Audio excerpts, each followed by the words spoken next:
yafqahu qawli rabbi zidna ilma warzuqna fahma amma ba'd. Terlebih dahulu marilah sama-sama kita ucap syukur kepada Allah Subhanahu wa taala.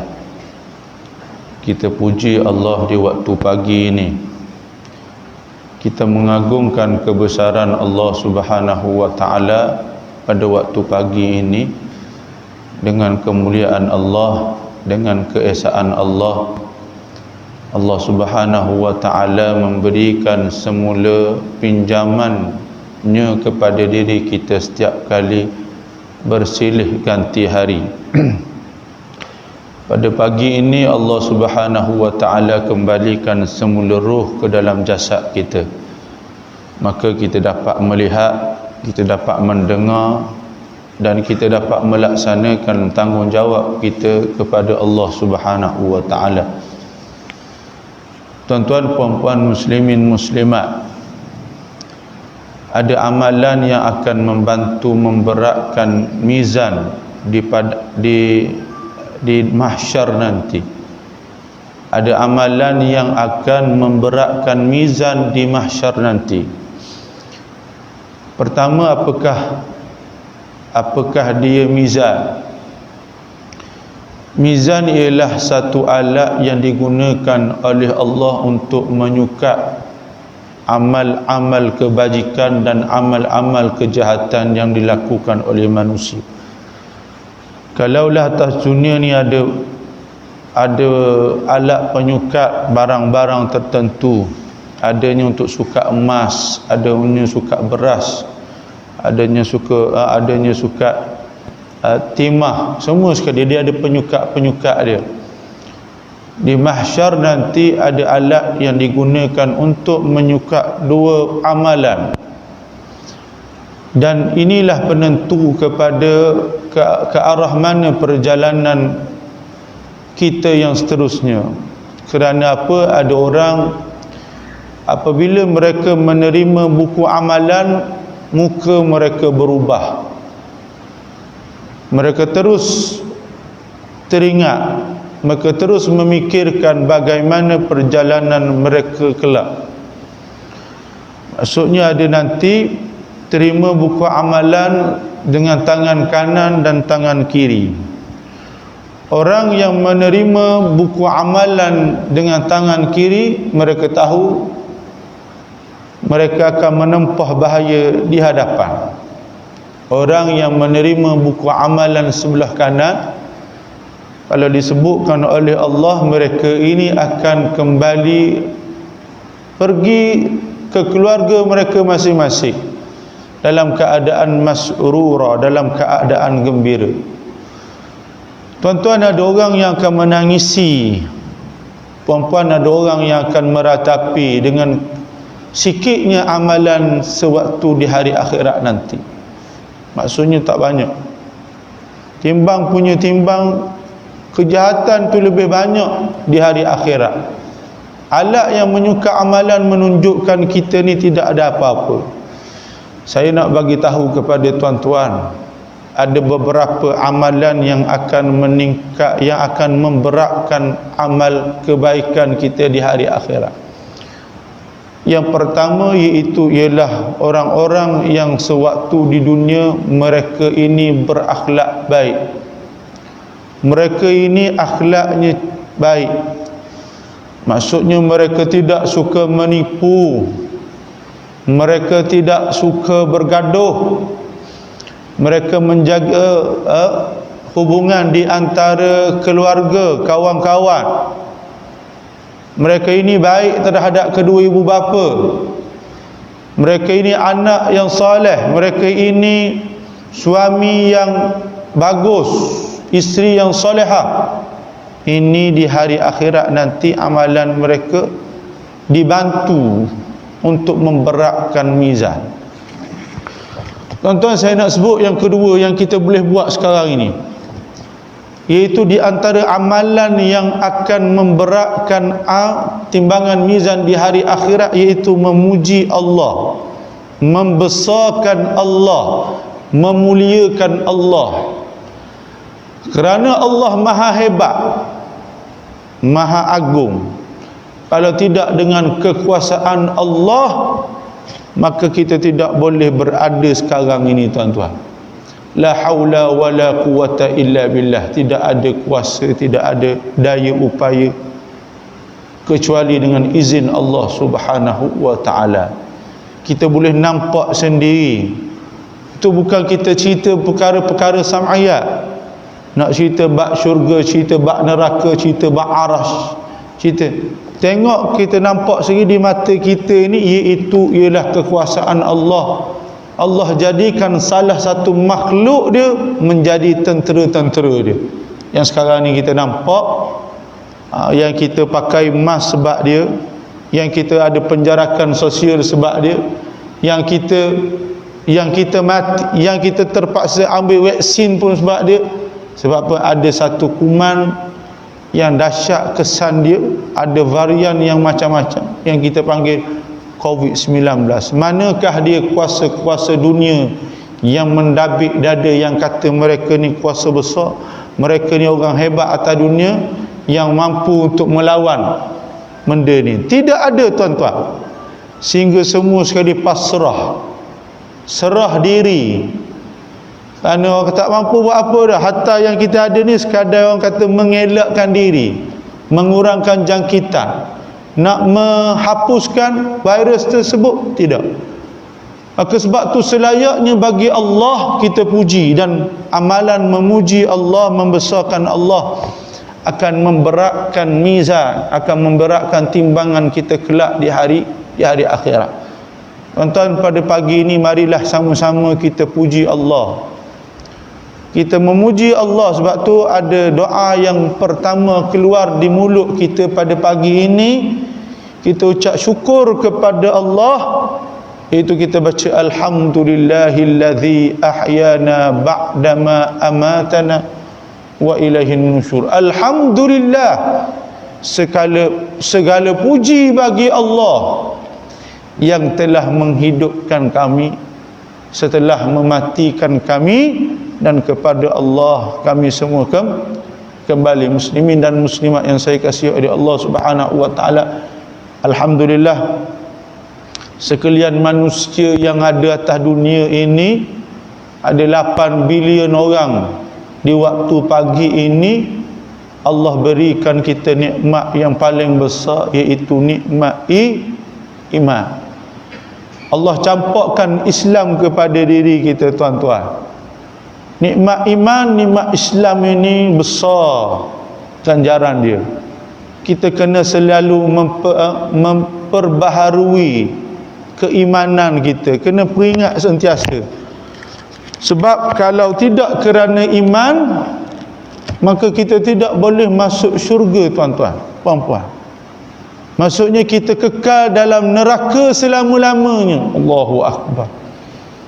Neraka ni suatu tempat yang tidak kita mahu tinggal, tuan-tuan. Dahsyat sedahsyatnya. Kalaulah hanya orang kata satu percikan api neraka jatuh ke dunia, nescaya akan terbakar seluruh isinya.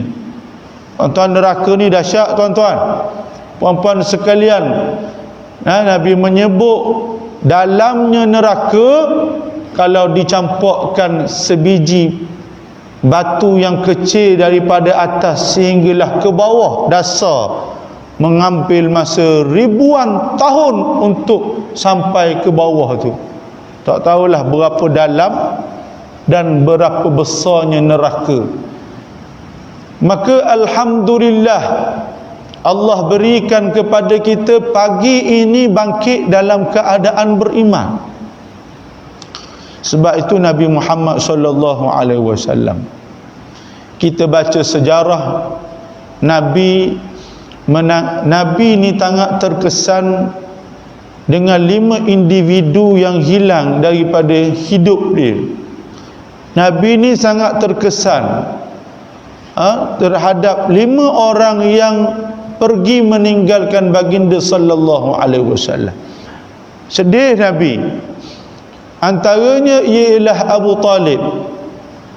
Sehingga Sejarah menceritakan apabila Nabi Muhammad sallallahu alaihi wasallam melihat saat Abi Talib dalam keadaan sakratul maut, nazak, nak mati dah, Nabi menangis, sehingga disebutkan tangisan Nabi ni membasahi janggut dan jubah yang dipakai oleh baginda sallallahu alaihi wasallam. Menangis. Sebab apa Nabi menangis, tuan-tuan? Nabi bukan menangis kerana batang tubuh Abi Talib yang selama ini menjadi galang ganti ataupun menjadi benteng kepada dakwah Nabi. Tidak. Di saat Nabi bersendirian, orang inilah yang bersama dengan Nabi siang dan malam. Apabila musyrikin Quraisy membuat ancaman hingga nak bunuh, inilah yang menolong perjuangan Nabi. Bukan kerana batang tubuh Nabi, bukan kerana batang tubuh Abu Talib. Kerana Nabi menangis kerana Abu Talib mati dalam keadaan tidak beriman, kufur. Mati dalam keadaan tidak beriman. Nabi menangis kerana Nabi tidak dapat menarik orang yang paling dia kasihi untuk memeluk Islam. Dan perbuatan Nabi ini ditegur oleh Allah Subhanahu wa taala. Yang tuan-tuan puan-puan biasa dengar setiap kali ada kuliah mesti biasa ustaz ada sebut, itu Allah Subhanahu wa taala menurunkan ayat innaka la tahdi man ahbabta walakinnallaha yahdi man yasha. Sesungguhnya kamu Muhammad tidak dapat memberi hidayah kepada orang yang kamu cintai, walakinnallaha yahdi man yasha, tetapi yang memberikan hidayah ialah Allah Subhanahu wa taala. Tuan-tuan, alhamdulillah sekalian manusia ini daripada 8 bilion orang Allah bagi Islam kepada kita. Allah bagi kita ni merasai nikmat yang besar, nikmat Islam, iman. Seluruhnya daripada sekian orang ni Allah jadikan kita manusia-manusia yang bangkit di awal pagi. Allah. Sebab nak datang waktu subuh tak tunggu kaya, nak datang waktu subuh tak tunggu sihat, nak datang waktu subuh kadang bukan kerana pangkat. Ada orang datang bukan kerana kaya. Tidak semestinya kaya menyampaikannya ke masjid. Tidak semestinya sihat. Ada orang kat sini tengok, kalau kita tengok waktu subuh ni, waktu biasanya orang-orang tua menang berbanding orang-orang muda. Amat jarang. Kalau kita tengok, kalau ada 6 baris, 3 baris muda, 3 baris tua, amat jarang. Biasanya kita kata geng-geng, kalau biasa saya sebut geng-geng KRU. Geng-geng KRU ni bukan kumpulan muzik tuan-tuan, tapi kumpulan rambut ubat yang dah berubah dah kita-kita. Maksudnya tuan-tuan, saya pun ke arah itu, tapi lebih ketaranya nampak uban umur yang lebih 40, 50 ke atas. Jadi tak semestinya sihat. Alhamdulillah, tengok masjid-masjid biasanya orang kata yang menjadi tempat yang paling dirindui oleh orang-orang tua, itu masjid. Orang kata sampai satu tahap semasa tempoh PKP COVID, Allah, kita kadang-kadang bergaduh dengan AJK nak masuk ke masjid. Ada satu pakcik di mana, di mana, di Sungai Besar ke mana, saya baca kisah dia ni, ada pun viral video dia. Waktu PKP dulu tuan-tuan, 2 minggu, hampir 2 tahun kita tidak berpeluang duduk macam ni. Maksudnya dihadkan berapa orang saja untuk datang ke masjid, untuk menghidupkan masjid. Bila dilonggarkan sedikit SOP, dibenarkan untuk solat berjemaah dalam jumlah yang ramai. Ada seorang hamba Allah, pakcik ni, dulu kita nak tunaikan solat Jumaat diberikan kupon seminggu lebih awal. Oh, pak cik ni tuan-tuan, dia siap-siap nak solat Jumaat. Maksudnya dia buat orang kata testimonial, dia buat rehearsal. Dia pakai baju macam nak kahwin baru. Orang nak kahwin macam mana? Oi, ya Allah tuan-tuan. Nampak daripada riak wajah dia suka. Sebab apa? Nak datang ke masjid. Batu masjid ini ialah rumah Allah. Siapa yang biasa melazimi dirinya datang ke rumah Allah di atas dunia, maka insya-Allah dia akan mudah untuk sampai ke syurga milik Allah di akhirat. Insya-Allah. Waktu di waktu pagi ni ada kata ulama yang nak menggambarkan orang yang bangun pagi tidak ada kerja selain daripada fikir nak datang ke rumah Allah, masjid. Dalam hadis bu, idza raaitum rajula ya'tadu ila al-masajid fashhadu lahu bil iman. Apabila kamu lihat seorang lelaki yang ya'tadu ila al-masajid, dia ni berulang alik, dia ni selalu ulang alik, pagi, petang, siang, malam, 5 waktu muka dia je. Ya'tadu ilal masajid fashhadu lahu bil iman. Maka kamu kena saksikan orang ini dengan iman. Maksudnya dia ni memang betul-betul beriman dengan Allah Subhanahu wa taala. Payah tuan-tuan untuk istiqamah datang ke masjid menunaikan solat secara berjemaah. Confirm yang datang ke masjid solat di awal waktu, dan bila dia solat di awal waktu merupakan amalan yang paling Allah cintai. Kalau tuan-tuan biasa dengar juga, antara amalan yang paling Allah sukai ada 3. Yang pertama, solat di awal waktu, solat awal waktu. Yang kedua, berbakti kepada kedua ibu bapa, birrul walidain. Dan yang ketiga barulah jihad di jalan Allah Subhanahu wa taala. Saya ambil kata ulama, dia kata apa? Kalau kita nak saksikan peristiwa suasana Allah bertemu dengan hamba-Nya, saksikanlah peristiwa hamba-hambanya di atas dunia, bagaimana mereka menghadap Allah di waktu pagi. Maksudnya nak tengok bagaimana keadaan Tuhan bertemu dengan hamba-Nya di hari akhirat. Hamba-Nya bertemu dengan Tuhannya di hari akhirat nanti.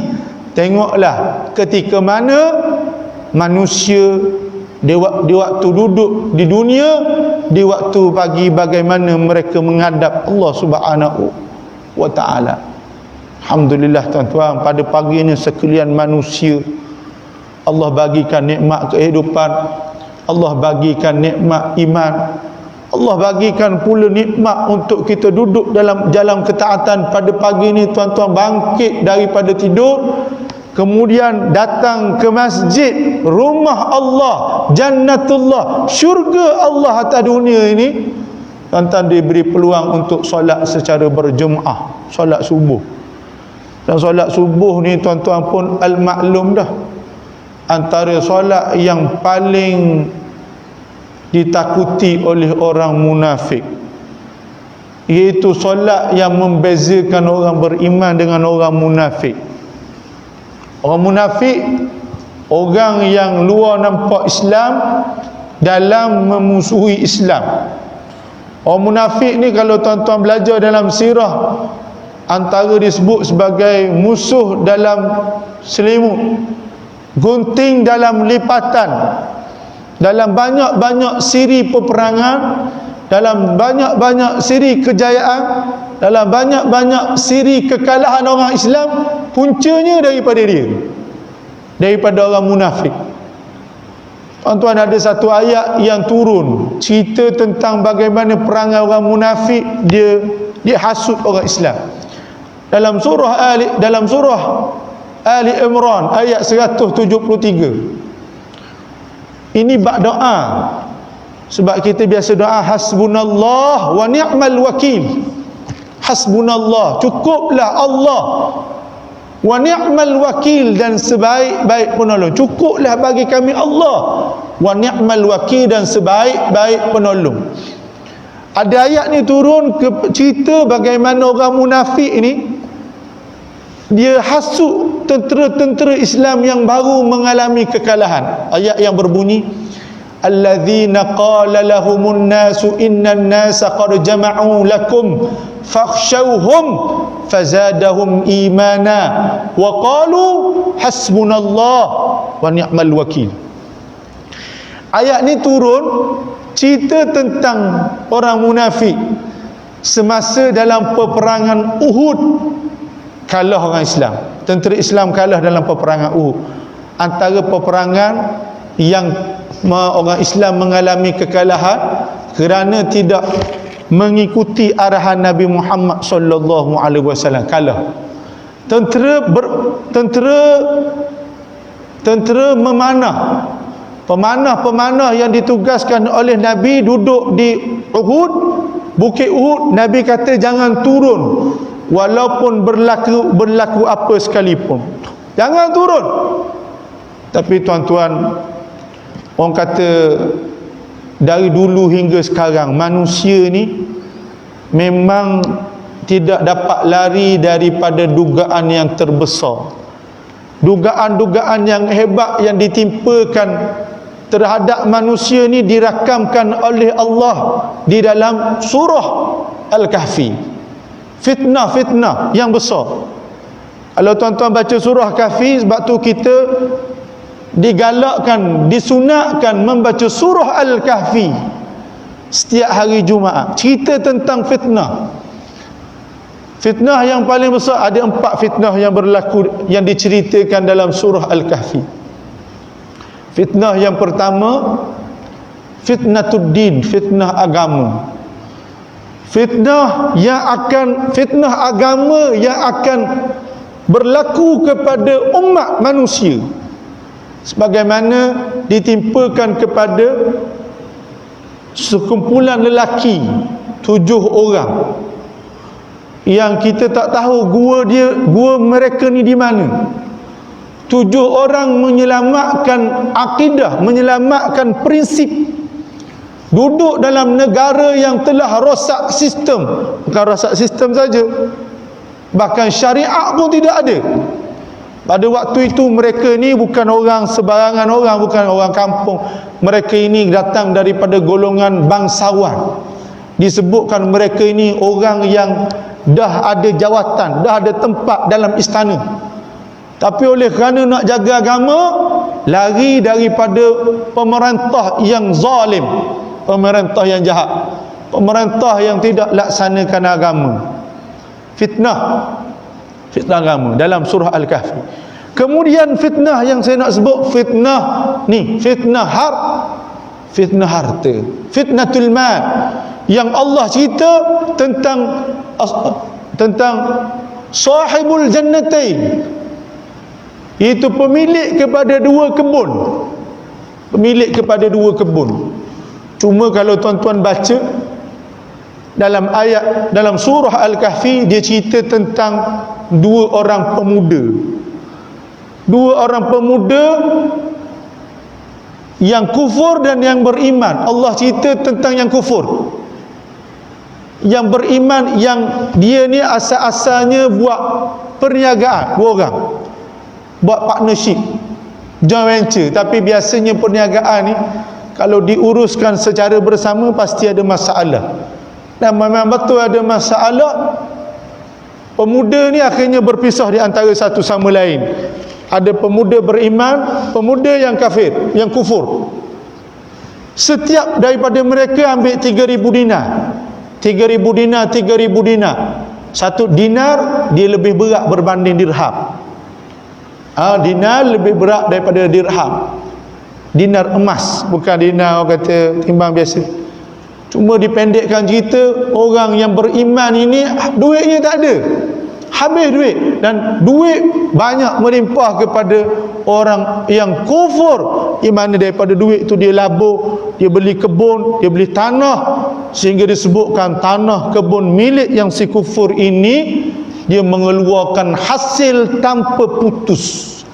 Dah tanaman-tanamannya tidak ada dahan, tidak ada ranting, semuanya buah-buah. Dan air yang mengairi tanaman-tanaman milik lelaki yang kufur ni memang sangat hebat sistem dia. Seolah-olah Allah sebut di dalam Quran, lelaki ni hanya pergi memetik hasil tanaman dia, tak buat apa-apa. Apa yang berlaku tuan-tuan? Allah uji dengan harta. Lelaki ni jadi sombong. Kalau kita baca ada ayat disebut wa a'azzu nafara. Dia rasa dia buat ni dengan hasil usaha dia sendiri. Dia rasa dengan sebab ni dia jadi hebat, banyak pengaruh. Harta tuan-tuan, harta akan diuji. Sebab tu Nabi sebut likulli ummatin fitnah, setiap umat akan ada fitnah, dan fitnah untuk umat aku harta. Harta tuan-tuan, harta. Allah akan uji kita dengan harta. Dan kita boleh tengok sendirilah. Cuma saya nak habiskan sedikit dalam surah Kahfi ada 4. Yang ketiga, itu Allah akan uji dengan fitnah ilmu. Nabi Musa, Nabi Khidir dengan Nabi Musa, Nabi Musa dengan Nabi Khidir. Yang keempat, fitnah kekuasaan, yang Allah cerita tentang pemerintahan Iskandar Zulqarnain, pemilik barat dan timur. Orang kata tidak ada pemerintah yang hebat sebagaimana Iskandar Zulqarnain. Kita pergi dalam peperangan Uhud, sahabat Nabi tidak ikut perintah Nabi sebab memang sifat manusia cenderung kepada harta. Sebab tu Allah sebut wailul likulli humazatil lumazah. Celakalah bagi orang yang mengumpat, yang menghina, yang mengadu domba. Siapa? Allazi jama'a malan wa addadah. Orang-orang yang mengumpulkan harta, wa addadah, yang membilangnya. Sebab biasa harta ni memang kita pun sekarang ni pun masih fikir harta kita. Walaupun umur dah orang kata kubur, Umar kata pergi, kubur kata mari, kita masih fikir lagi harta. Sebab harta ni merupakan salah satu tanda kebahagiaan manusia. Sebab tu tuan-tuan yang saya kasih oleh Allah Subhanahu wa taala, saya cerita sikit lagi. Orang munafik ni berlaku dalam peperangan Uhud. Dia hasut tentera Islam selepas mana kalah dalam peperangan Uhud. Dia kata apabila Nabi Muhammad sallallahu alaihi wasallam dengar Abu Sufyan rasa menyesal kerana apa tidak habiskan terus umat Islam pada ketika itu, kenapa balik semula ke kota Mekah, sepatutnya kita bunuh sekaligus. Dan ada ura-ura mengatakan Abu Sufyan ni dia nak pergi perang balik dengan tentera Islam. Dan pada ketika itu Nabi dengar, dan Nabi mengarahkan tentera Islam yang pada ketika itu ramai yang mengalami cedera parah. Ada yang ini yang tak letih dah kerana ditimpakan dengan kekalahan. Dan orang munafik ni dia pun cocok, dia pun hasut. Wah, tak larat dah kita ni, cukup-cukup dah, berehatlah pula. Tapi apa yang berlaku dalam ayat Quran ini, Allah sebutkan orang Islam ni fazadahum imana waqshawhum fazadahum imana. Orang munafik ni dia takutkan tentera Islam. Tapi orang Islam, golongan sahabat, orang yang iman kuat, fazadahum imana. Mereka tolak, mereka tak dengar, mereka tak peduli. Bahkan apa yang berlaku, iman mereka makin bertambah. Dan mereka sebut waqalu hasbunallah wa ni'mal wakil. Hasbunallah, cukuplah bagi Allah untuk kami, dan sebaik-baik penolong, sebaik-baik pelindung. Tuan-tuan, sebab tu pada pagi ni alhamdulillah kita dapat bersama di waktu pagi Maksudnya dapat tunaikan solat fardu subuh secara berjemaah. Maka kita kena ucaplah. Saya rasa saya mari ni sekadar orang kata cerita benda-benda yang tuan-tuan telah tahu. Cuma kita kata apa? Kita flashback kembali.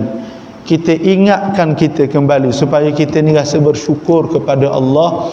Allah bangkitkan kita pada waktu pagi dan kemudian kita keluar ke dunia, kita keluar daripada masjid, keluar daripada surau, meneruskan kegiatan-kegiatan kita yang biasa, yang rutin. Manusia nak cari duit, manusia nak mencari nafkah, manusia nak cari kesempurnaan. Saya habiskan kuliah saya ambil sedikit. Kata Nabi, di antara tanda kebahagiaan manusia ada 4. Tuan-tuan kejarlah 4. Min sa'adatil mar'i arba'ah.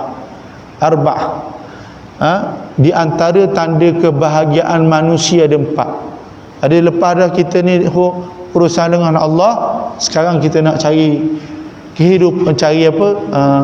Bekalan ataupun kelebihan ataupun rezeki yang Allah janjikan kepada manusia. Keluar daripada masjid, melatalah, bergeraklah, fas'au ila zikrillah. Maksudnya pergilah mana-mana cari rezeki. Nak jadi kaya, silakan kaya. Ya. Tapi tanggungjawab dengan Allah kita tidak lupa.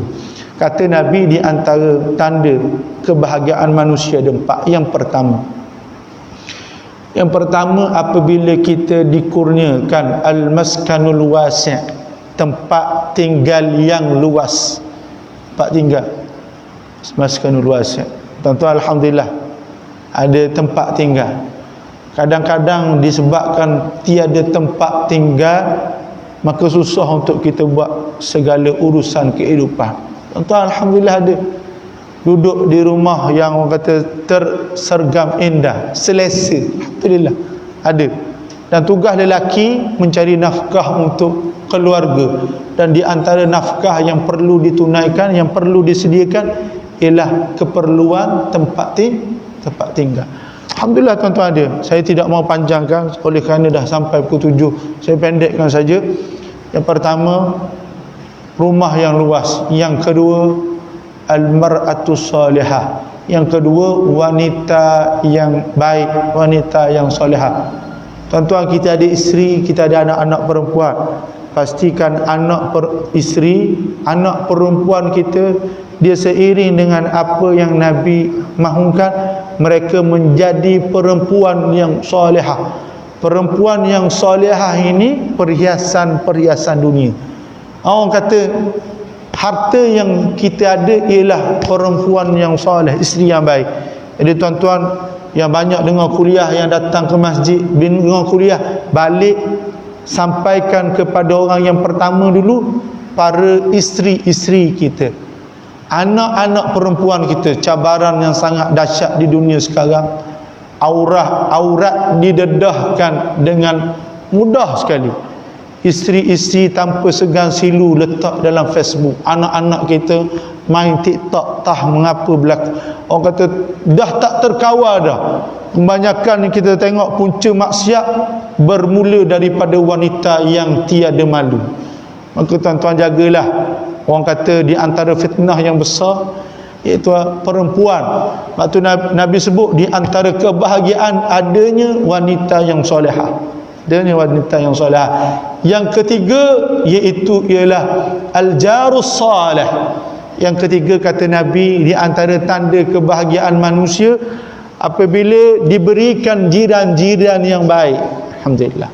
Kita ada jiran yang baik ni. Tengok Masjid Batu Belah ni, kalau tidak mempunyai kejiranan yang baik, masyarakat yang baik, masjid ini tidak akan tersegam indah begini.